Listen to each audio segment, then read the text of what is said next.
So you did it. You saved like crazy, you hit your number, and you finally pulled the plug. You retired early. Awesome, right? Well, what if I told you that incredible achievement came with a hidden six-figure penalty? Yeah.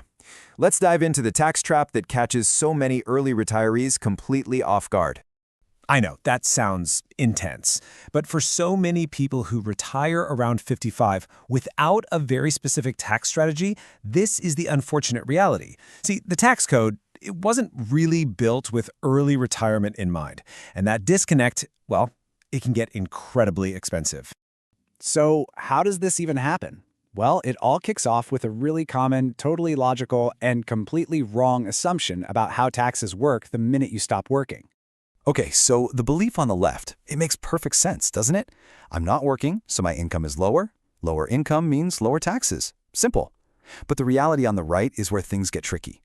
While you're living off other savings, your traditional retirement accounts, like your 401k or IRA, they're not just sitting there, they're silently growing.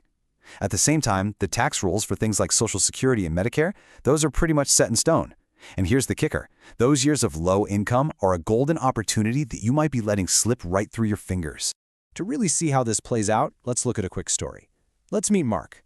Now, Mark did everything right to retire at 55, but he's about to make one single critical mistake. So when Mark hangs it up at age 55, he's got a cool $1.2 million in his traditional IRA. A fantastic nest egg, right? And his plan is simple. He's going to live off his taxable brokerage account for a while and just leave this IRA untouched. Let it grow. And these years, between 55 and when Social Security and other rules start to kick in, we call these the gap years.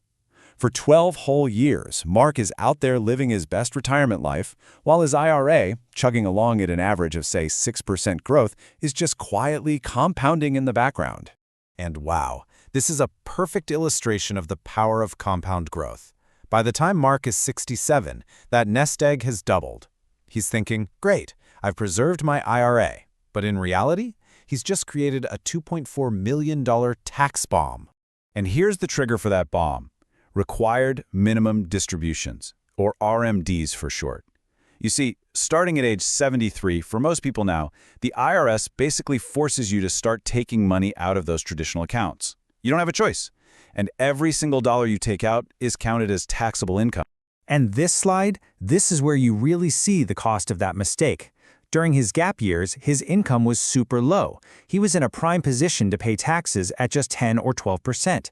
Instead, by waiting, his now massive RMDs are forcing him into a much, much higher 22% tax bracket, or maybe even more. So what's the final bill for this little oversight? Well, over his lifetime, Mark could easily pay over $180,000 in completely unnecessary taxes, all because he didn't have a tax plan for his gap years. You know, Mark's story isn't just about one bad decision. It's really about a perfect storm that gets created when three different financial systems all collide with each other. And it's all triggered by those huge, uncontrolled RMDs. The heart of the problem is right here, in the tax brackets. So if you look here, for a married couple, the first $23,000 or so is taxed at a low 10%, and then your income all the way up to about $97,000 is taxed at just 12%. During his gap years, Mark had almost no taxable income, which means he completely wasted this incredible opportunity to realize almost $100,000 of income at these super, super low rates. And this is such a crucial point. You can't save up your low tax brackets for later. They don't roll over.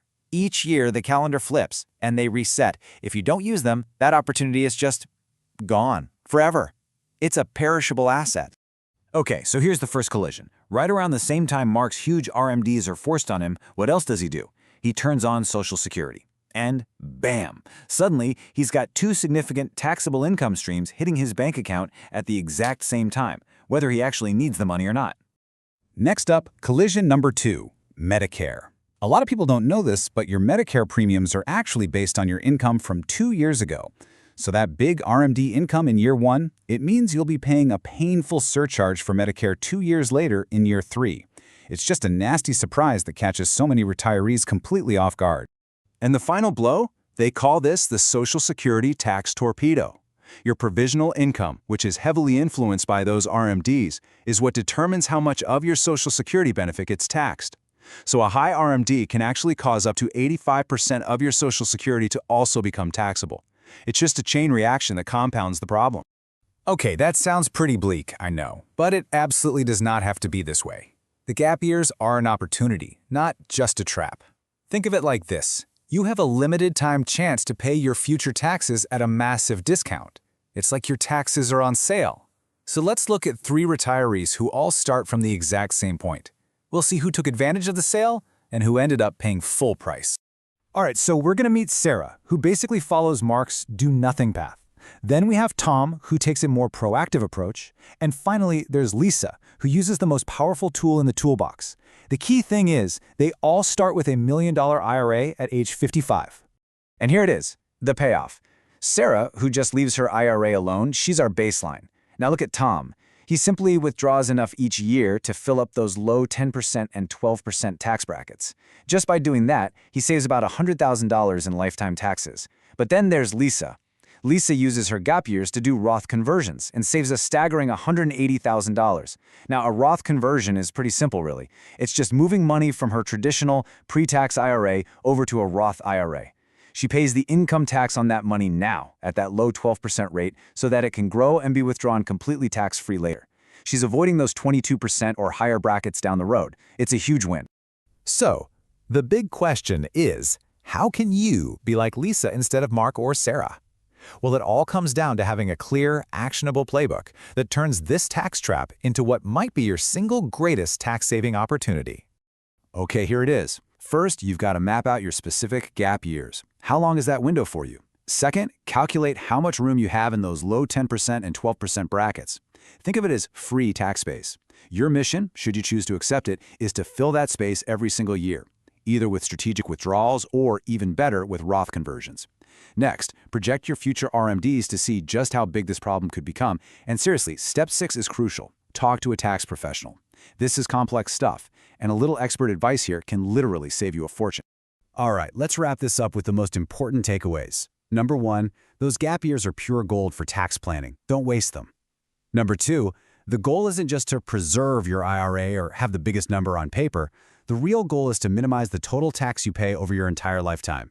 And that means paying tax at 12% now to avoid paying 22% or more later is a massive financial win. It's a no-brainer. And finally, remember, none of this works unless you have a financial bridge, like a taxable brokerage account, to live on while you execute the strategy. So ultimately, it all comes down to this one question. You worked incredibly hard to achieve early retirement.